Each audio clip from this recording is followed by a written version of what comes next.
esta sesión. Yo quiero ser muy claro. El presupuesto o la proforma presupuestaria de un país tiene que servir para cumplir las necesidades de la gente más sencilla y humilde. De eso se trata. Salud, educación, seguridad ciudadana, seguridad social a través del IES. Y eso es lo que no estamos viendo en esta proforma.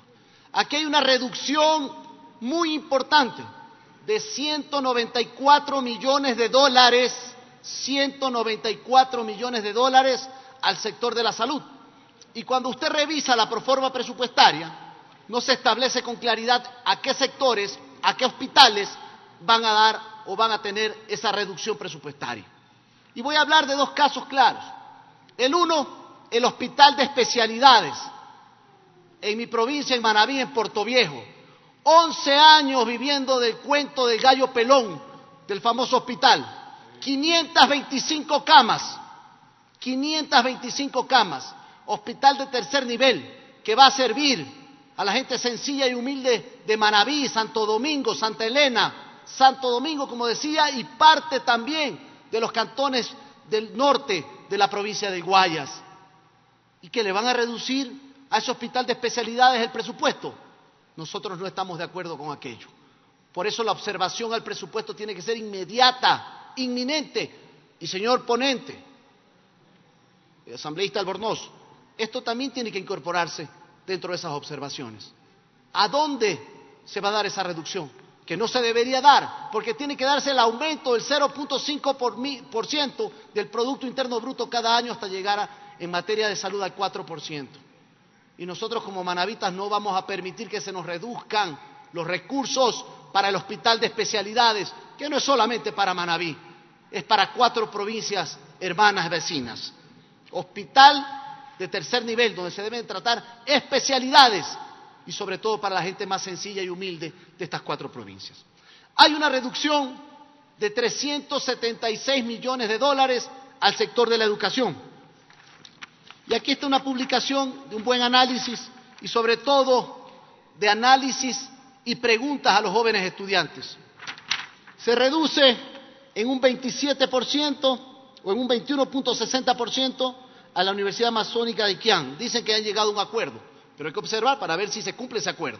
Segundo, a la Universidad Superior Politécnica Chimborazo, 17.90%.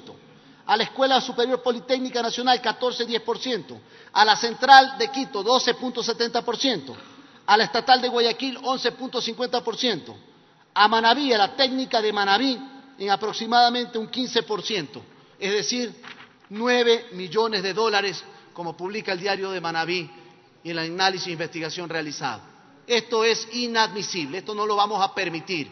Esto significa menos oferta académica para los jóvenes estudiantes del país, de la Amazonía, de la sierra, de la costa. Y eso no es correcto cuando aquí en esta asamblea hemos reformado la Ley de Educación Superior precisamente para abrir la oferta académica y que la gente sencilla, los jóvenes, puedan tener educación superior. Aquí hay que decir las cosas como son. Y nosotros no estamos de acuerdo con una proforma que le quite recursos a la juventud ecuatoriana y también a la educación en general, a las escuelas, a los colegios públicos.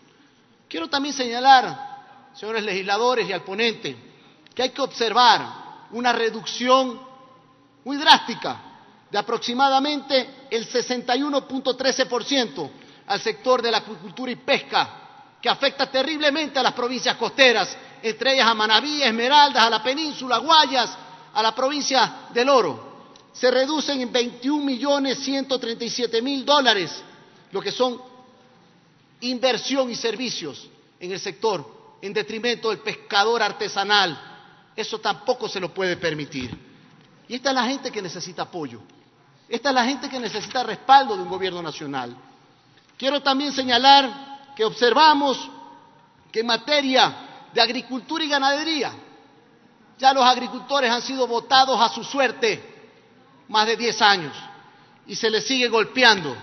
Aquí está un detrimento, una disminución de aproximadamente el 18.33% de la proforma, es decir, 29 millones de dólares menos al sector agrícola del país.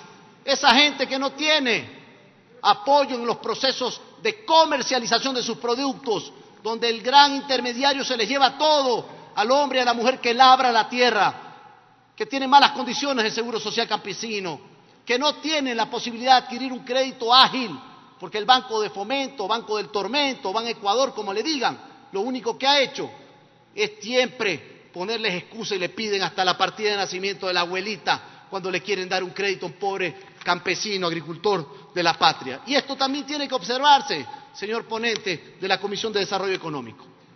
Y aquí hay un rubro interesante, 88.619.000 dólares para el Ministerio de Salud en el proyecto o para el proyecto de reconstrucción, rehabilitación e infraestructura de las zonas afectadas por el terremoto. Parece paradójico, ¿no? Pero con eso tiene que financiarse lo que no hizo y no ha hecho el Comité de la Reconstrucción. Los 3 hospitales que el presidente la semana pasada estuvo en mi provincia y reconoció y le dio un buen jalón de orejas al Comité de Reconstrucción, presidido por la señora vicepresidenta, que también debería renunciar al Comité de Reconstrucción, quien ha reconocido que es una barbaridad los contratos que se realizaron en el periodo anterior, en el gobierno anterior, con la plata de la reconstrucción, que se ha entregado obras sin garantías en los contratos de la reconstrucción, lucrando mañosamente del dolor, de los muertos, de las lágrimas del pueblo manabita y esmeraldeño después del 16 de abril. Eso no lo vamos a permitir. Y ahora quieren reducir el número de camas de los hospitales. 1.620 millones hubo de la recaudación del incremento del IVA del 12 al 14% por un año, que es la solidaridad de todos ustedes, de los ecuatorianos. ¿Por qué no hicieron los 3 hospitales, que costaban más o menos 80 millones? Con eso, con 1.600 tenían de sobra para construir los hospitales. Y ahora lo que quieren hacer es reducir, por ejemplo, el de Bahía de Caracas, que tenía 120 camas a 80 camas. Y yo como manabita no lo voy a permitir. Y voy a defender desde la Asamblea Nacional los intereses de mi provincia y del país, porque es la gente más sencilla y más golpeada, como la manabita y esmeraldeñas. Aquí está. Además, lo que les señalaba hace un momento, reducciones a la salud, a la educación. Y quiero decirles con claridad que estos temas tienen que tratarse y ponerse, señor ponente, valga la redundancia, de esta Comisión de Desarrollo Económico, en esta devolución de la proforma, pero con observaciones claras. ¿Hay o no hay detrimento a los hospitales públicos? No puede haber, al menos debe ratificarse el presupuesto del 2018 en salud y en educación.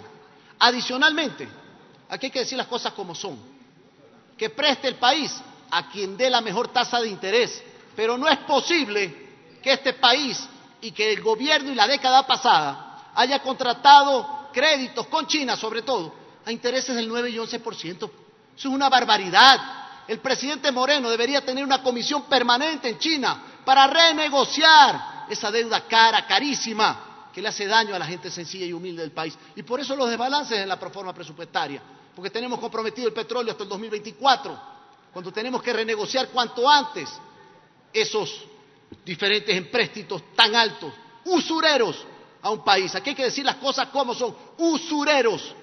Era preferible ir a algún banco privado y prestaban más barato. Lo otro que es importante, debe darse una reducción contundente en el gasto público y gasto corriente. El país puede funcionar tranquilamente con 14 ministerios, pero han creado el viceministro del ministro, el subsecretario del subsecretario, el asesor del asesor, sueldos dorados, que esa plata debería estar invertida en salud y educación. Y también, pues no nos olvidemos que ya hay un informe de Contraloría que declaró con claridad que parte y tramos de la deuda del gobierno anterior fueron declarados reservados y secretos. ¿Por qué fueron declarados reservados y secretos? Porque estaban con intereses extremadamente altos. ¿Cuál es la razón de que la deuda pública sea reservada y secreta? Eso hay que decirlo con claridad. Vean, señores legisladores, aquí esta proforma debe ser devuelta con las observaciones que se han planteado en la comisión, más las observaciones que los legisladores estamos planteando en este momento. Y yo no quiero dejar de tocar un tema y de concluir lo que me han pedido los jubilados del país. La Asamblea de Organizaciones de Jubilados técnicos, pensionistas y adultos mayores del país. Y voy a leer textualmente lo que ellos dicen, porque la Asamblea tiene que convertirse en la voz de los ciudadanos. Su parte correspondiente señala: respetuosamente solicitamos se digne disponer, se verifique en la proforma presupuestaria 2019, consten los aportes, contribuciones anuales obligatorias del Estado al Seguro Social, al IES, el 40% que dispone el artículo 371 de la Constitución, como lo solicita el IES a Finanzas, así como debe constar los valores para cubrir la atención médica, personales y familiares, de salud y de rehabilitación para jubilados, pensionistas, adultos mayores y discapacitados. Esto es importante, que se escuche la voz de los jubilados del país y sus requerimientos. Firma esto don Edison Lima, doña María Teresa Villavicencio, entre otras personas. Señor presidente encargado de esta sesión, colegas legisladores, la postura del movimiento Suma, el cual represento, es de devolver esta proforma presupuestaria con las observaciones ya planteadas por la Comisión, más las que los legisladores, en el caso del bloque de Suma, acabamos de plantear en el Pleno de esta Asamblea Nacional. Muchísimas gracias. Buenas tardes. Gracias, señor asambleísta. Tiene la palabra el asambleísta Carlos Falqués Batallas. Era la intervención.